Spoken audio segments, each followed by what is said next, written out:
All right, good morning, members. I call Committee of Supply Section A to order. We're meeting today to continue the consideration of the budget estimates of the Ministry of Emergency Management and Climate Readiness.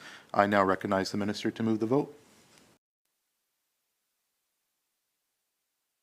Thank you, Chair. Be it resolved that a sum not exceeding $79,047,000 be granted to His Majesty to defray the expenses of Ministry of Emergency Management and Climate Readiness Ministry operations to 31st March 2025. Thank you, Minister. I now recognize the member for Caribou North. Thank you very much, Mr. Chair. Through you to the Minister. Over the last few weeks, I spent time out in rural, remote wilderness parts of the Caribou riding, meeting with constituents, meeting with stakeholders as we prepare for this upcoming season, which by all prediction is going to be a challenging one. In our rural communities, our volunteer fire departments play a critical role in the safety of our communities, specifically the more rural, remote wilderness access you go. And so through you to Mr. Chair, to the Minister, I have two questions on that. The first is there are two sets of volunteer fire departments that we have in the Caribou. We have those that are connected through the Caribou Regional District, and then we have departments that are called unincorporated volunteer fire departments, which sometimes are called fire brigades. Two critical issues as we prepare for this upcoming season is first, access to water, which is a critical issue, and the second piece is access to roads.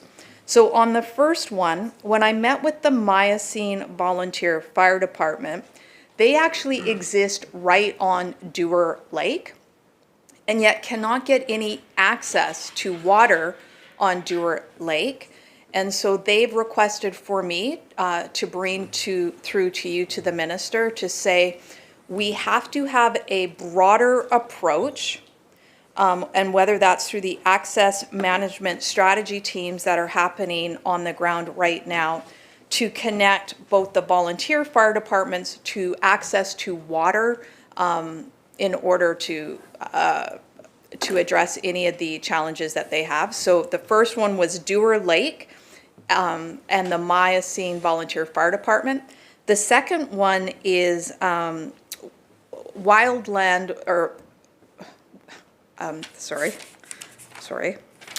Wildwood, sorry, I've got Wildland and Wild. So Wildwood Volunteer Fire Department needs access to Minton Lake in order to access water.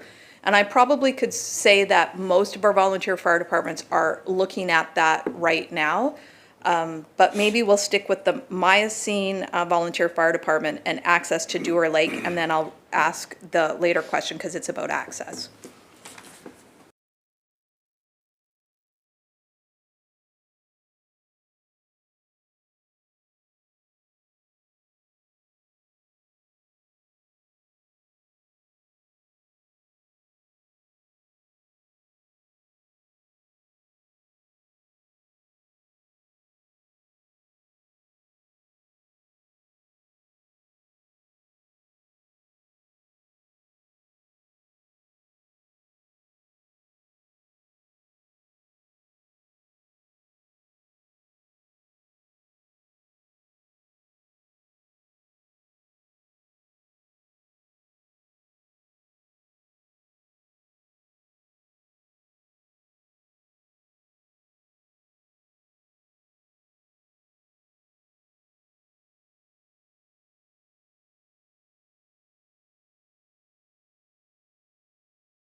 Minister. Thank you so much. And I want to start by thanking the member from Caribou for the work that she is doing in meeting with her constituents ahead of she's right, is likely to be a challenging wildfire and drought season. Her question, I think, is an important one. I appreciate that she has brought up the Miocene Volunteer Fire Department's access to water on Dewar Lake. She's brought up the Wildwood Volunteer Fire Department's access to Minton Lake. Volunteer fire departments and fire departments in general actually fall under public safety and solicitor general. I'm not aware of the details of how they access water for fighting of structural fires. What I can say, however, is that even during a drought situation, there are no water restrictions for the BC Wildfire Service to access water from lakes and so forth. However, in the last year, we did hear from some communities who were worried about BC Wildfire Service drawing water from certain water systems, and the BC Wildfire Service worked with those communities to ensure that the ecological sensitivities of various water systems Phone one disconnected. into account. I don't know why somebody said that phone one was disconnected. Hopefully you can still hear me there. So that's about the extent that I can offer in terms of water access. I do recommend that the member canvass for question with public safety and Solicitor General in regards to how these volunteer fire departments access water. Member. Thank you very much, Mr. Chair, and through you to the Minister. I appreciate that. What I'm trying to flag as we prepare for this wildfire season is that there is a disconnect, and I'm trying to articulate what happens on the ground in communities. And so I'm just trying to get ahead of an issue that, and to provide some solutions based on the type of work that is happening through the EMBC teams and through the access management teams that are operating under Flynn Road.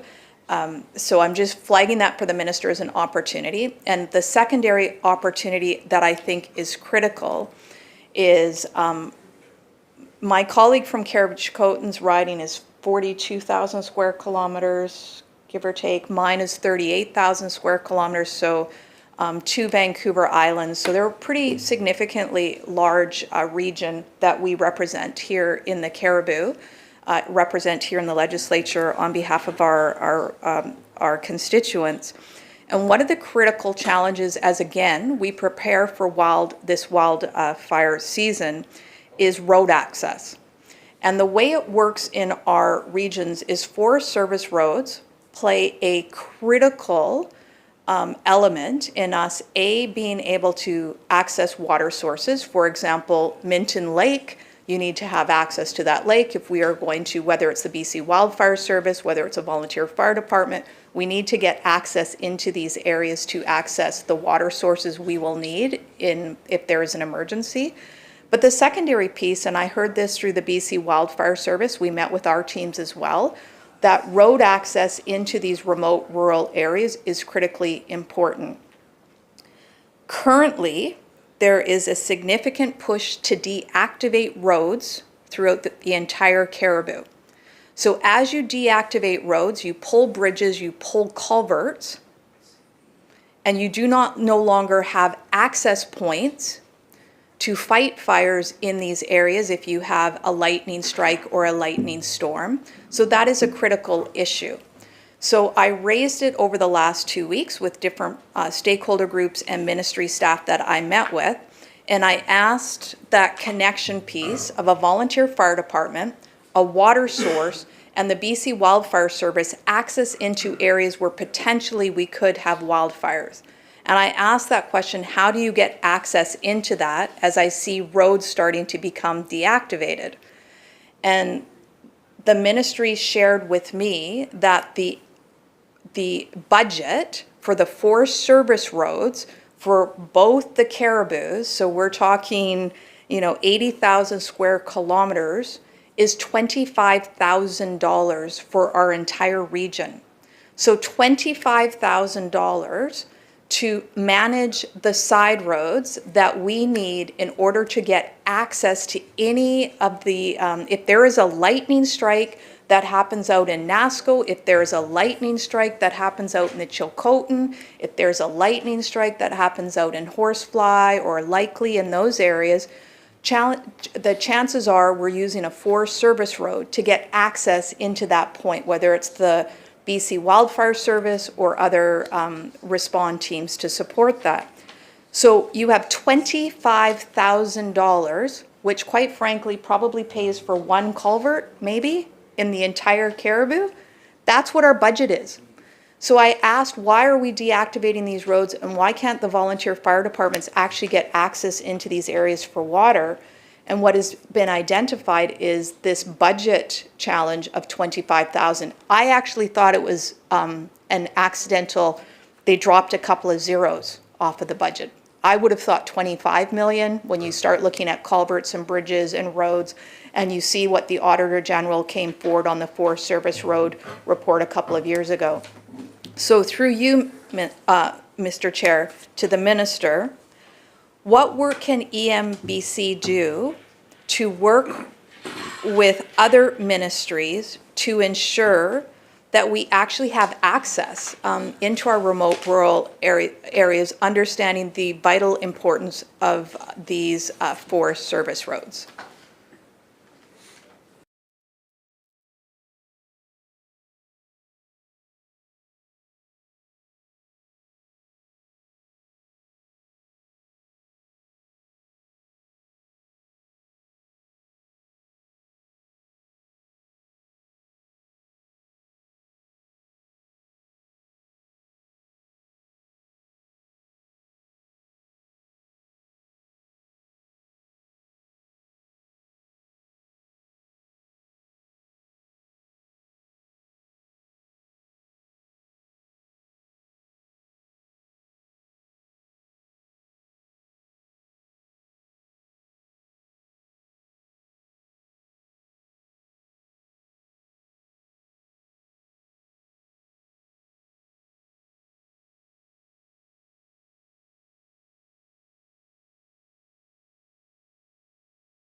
Minister?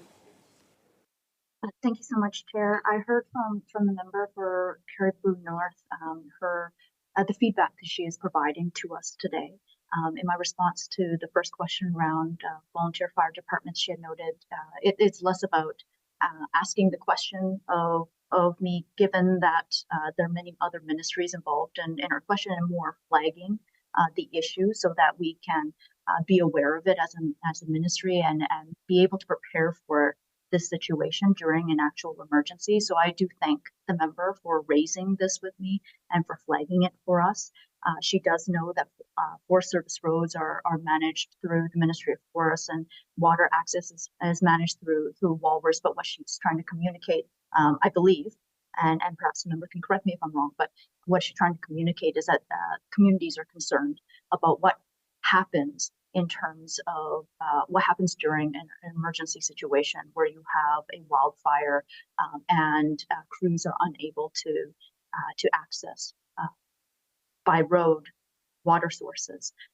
I can share with the member that during the wildfire season, during the natural emergency, EMCR can work with communities, with local governments, with regional districts to problem solve the specific problems that they're trying to deal with. So for instance, if there is no road access to a water source, but water is required to put out a fire, then we would likely work with BC Wildfire Service to secure aviation equipment in order to access that water. We could bucket it directly out of the water source. So there are options. However, that being said, I do hear the members in terms of what she's trying to communicate as an ongoing concern and a larger concern. We're happy to flag this with our colleagues and see what kind of work we can do with them to prepare for possible scenarios during the emergency season this coming summer. Member for Caribou-Chilcotin. Thank you very much, Chair. Thanks, Minister, for those, I guess, redirects. I just would follow up just to suggest that the member from Caribou North and I did have a meeting with BC Wildfire just last week, and it is a massive concern. And I think the Minister and I, Chair, have had conversation about this in the past, that sort of cross-pollination from this ministry to others, that it's not just a concern of getting water, it's actually a concern getting up what could be as many as 17 roads deactivated in Caribou-Chilcotin and Caribou North in the coming year. It's not just a matter of getting to the water, it's sometimes a matter of getting to the actual fire itself. And so it makes it very difficult. And I would agree that we're going to have a challenging year for certain. We've already had a wildfire last week in Caribou-Chilcotin, which is in a bizarre time of the year where we have wildfire on the landscape and our lakes are frozen, so there's no bucketing happening there. So it's definitely a challenging time for certain. I want to turn our attention to a couple of numbers that we were talking about before the break. There's $234 million, if I'm correct, that has been talked about, with special projects throughout the province. But it's my recollection that about 174 million of that, Chair, has already been spent. And so with respect to projects that are ongoing in the province, I want to get a little bit more clarity because it would seem that there's only really about $60 million of those announcements. So I see the Minister shaking her head no. So I would look to clarity, Chair, for that.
Minister.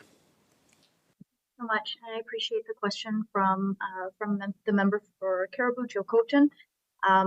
So the $234 million of new funding, it is new funding, Those are that's funding specifically around flood risks and water scarcity hazards. So I should clarify that. It doesn't include funding and investments in other hazards such as wildfire, earthquakes, or so forth. Of the $234 million, all of it was new spending at the time of announcement. However, we were able to use to put some of this spending into the 2023-2024 fiscal year. And so in terms of what landed in the 2024-2025 fiscal year, that was the $50 million for the water metering pilot and the $10 million for the St. Mary Lake on Salt Spring Island project. A lot of it has to do with just the timing of the funding agreements. The funding agreements have to be signed by the end of the fiscal year in order to fit into the previous fiscal year. So we were able to accomplish that for the $77 million to upgrade the Parrottown pump station in Abbotsford, the $83 million to increase funding for the agriculture water infrastructure program, as well as $14 million to help replace the 50-year-old Cowichan Lake Weir. Now, the funding isn't necessarily spent, but it has been provided to the communities to deliver on their programs, and we were able to get that in under the wire to have it counted towards the 2023 to 24 fiscal year. In addition to that, the 3-year fiscal plan also includes new investments into wildfire preparedness, such as the $56 million for aviation preparedness, $60 million for Forest Enhancement Society of BC to focus on wildfire risk reduction and field management. There was the $38 million to support stable year-round resourcing regarding including fire crew leaders, frontline staff, $21 million in capital funding for new Prince George Equipment Depot. And of course, if we're looking at kind of the scope of investments in emergency preparedness and mitigation projects, we can't forget the Community Emergency Preparedness Fund, which was topped up in the previous fiscal year as well. But there's still funding in it to be dispersed. Thank you. Oh, Chair, maybe I'll take this moment as well to answer a question that I had taken on notice from the last day of estimates, would have been almost over 2 weeks ago. The member for Caribou-Chilcotin had asked about how many activations of cooling centers and warming centers there were in 2023. So I'm able to provide some numbers now. So in 2023, we had issued 45 task numbers to support cooling centers. So each task number going to a community to activate a cooling center, and 57 task numbers were issued to support warming centers. Overall, those are the numbers. Member. Thank you, Chair. Yeah, we'll probably come back, Chair, if there's time later today, to cooling and warming centers, but I do appreciate the answer from the Minister.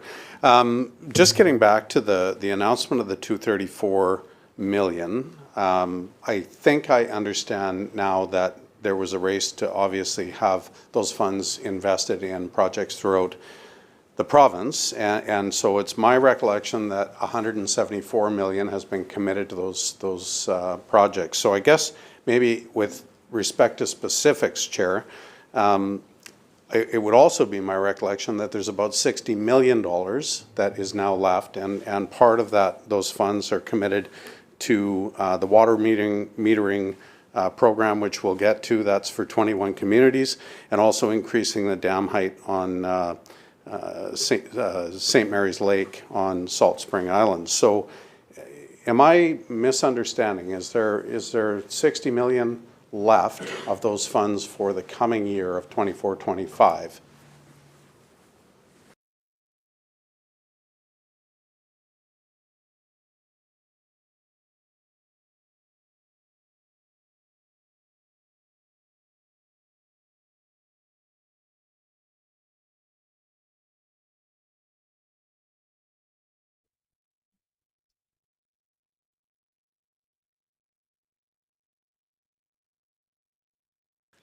Minister. Thank you so much. So it sounds like the member uh, might be interpreting the $234 million as a bucket of funds. It is not. It is the aggregate sum of sum total of the investments being made in several specific projects.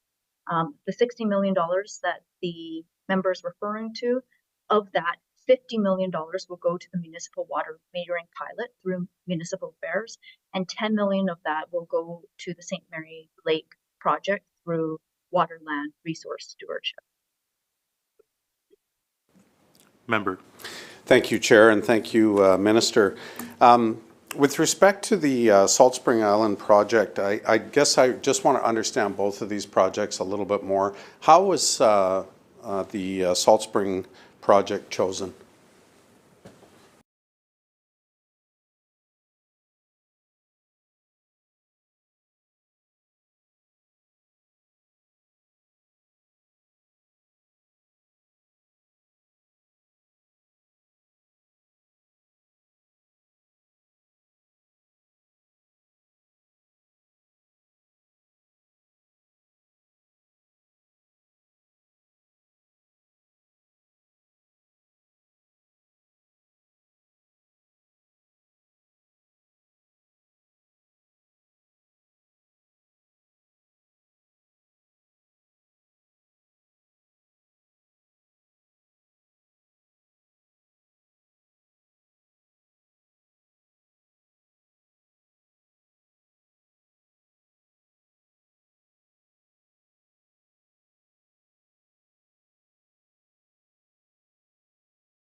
Minister. Thank you so much, Chair. So the consequence of being a coordinating ministry often means that we're working with many other ministries, and a lot of the details to the member's question will unfortunately reside in many other ministries. So I apologize for the redirects. We as EMCR, we do work with other ministries and across government to try to identify priority opportunities for investment that align with identified needs, addressing hazards, and also readiness for investment. St. Mary's Lake on Salt Spring Island, that project was one of those projects. However, it is being the funds are flowing through waterland resource stewardship ultimately, and so the member may actually find that he's able to secure a more detailed response from waterland and resource stewardship on that project specifically. Member. So to be clear, Chair, then that decision rests solely with Walrus, then not with this ministry. Is that correct? Minister? Thank you, Chair. I would say in terms of funding decisions, I mean, no one ministry, or at least there are significant processes for securing funding by any ministry. So when the member says which one ministry was the decision maker, I mean, we do have cabinet processes and many layers of approvals that various initiatives have to go through in order to be accepted by government as a whole. In the case of this project, this was one of several projects that EMCR played a coordinating and supporting role in. However, a lot of the detailed analysis and the work that is done in terms of well, for instance, Water Land Resource Stewardship has the River Forecast Center. They have their water analytical teams there, and EMCR does work with them and rely on them for a lot of the information that they provide us. So we work as a team, I guess, is what I'm trying to say. Member? Thank you, Chair. Appreciate the answer. I think the frustration is trying to understand, why and, where these funds have come from, right? I mean, it's, there's many challenges in the province right now, and we'll talk about some of those this afternoon. The minister is very aware, Chair, of the situation at Tara Ridge and Williams Lake, where, I would just absolutely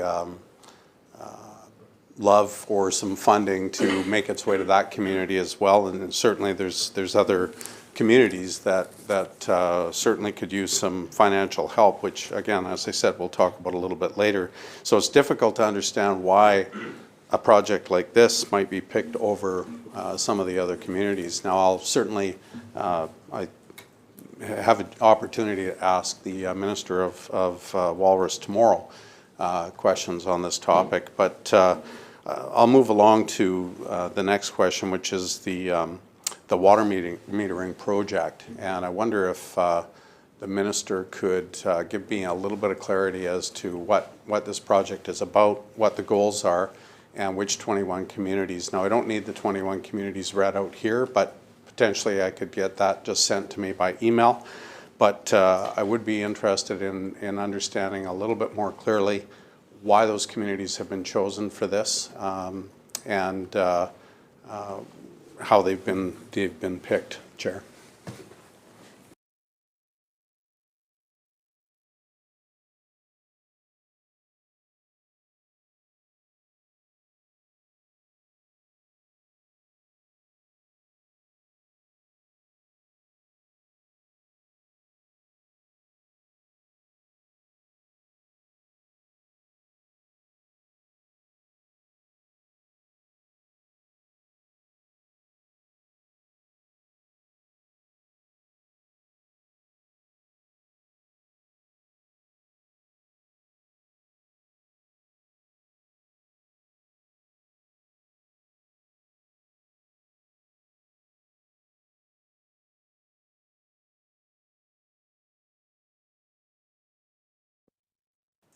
Minister?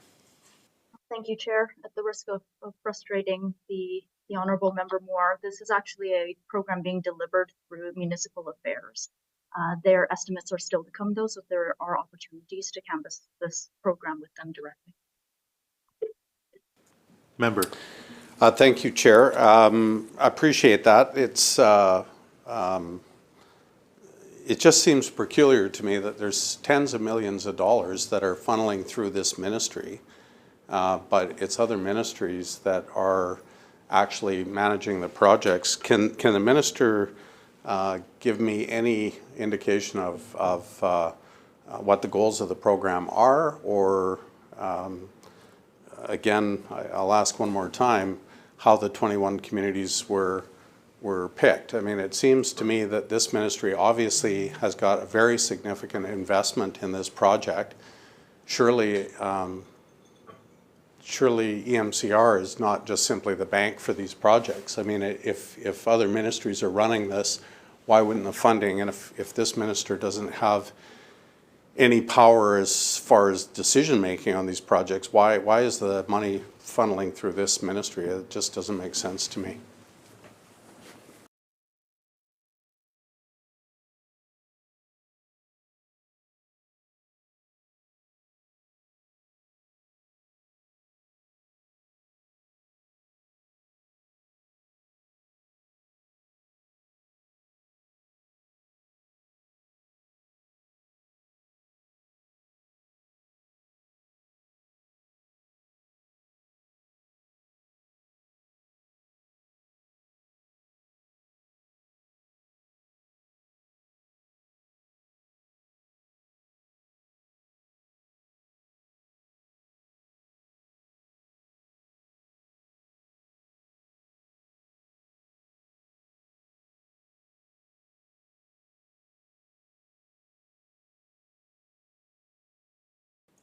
Minister?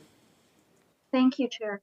I believe the member is referring to the budget documents. The budget documents represent government's investments and commitments into climate readiness, preparation, mitigation as a whole, not necessarily all of the funding that is flowing through EMCR. So of the $234 million, although EMCR does, again, EMCR does work with other ministries to package our investments, make sure that the investments that are happening across government make sense, that we're not doubling up on our investments, that we're working together on it, that we're complementing each other's work.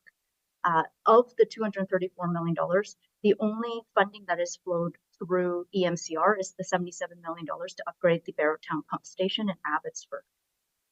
The $83 million for the Agriculture Water Infrastructure Program flows through the Ministry of Agriculture. The $50 million for the purchase and installation of water metering in select communities flows through Municipal Affairs. It does not flow through EMCR. The $14 million for the Cowichan Lake Weir and the $10 million for St. Mary Lake, both of those projects are the funding for those projects flows through waterland resource stewardship. But of course, I think British Columbians would expect all ministries of government to be working together, to talk, to collaborate, and when it comes to climate emergencies, that we're all pulling together. And so we do play a coordinating role and work with our partners. However, emergencies and different hazards within the emergency management, they are led by different ministries, and that's why the funding flows through multiple different ministries here. Member? Okay, well, thank you, Chair, and thanks, Minister, for that clarity. I guess then my next question with respect to any of this funding and with respect to how these projects are picked is what is the role that EMCR plays with respect to any of these projects in the province? I mean, obviously, all of them have to do with either emergency management, or they all have some sort of portion of climate readiness to them. I just wonder if the Minister could give me clarity as to what EMCR's role is in all of this. Minister, noting the hour. The Minister can move the vote. Thank you, Chair. Honorable Chair, I move that committee rise and report progress and seek leave to sit again. The question is that the committee rise, report progress, and ask leave to sit again. Those in favor? Aye. Any opposed? Motion is carried. Thank you, members. The committee stands adjourned.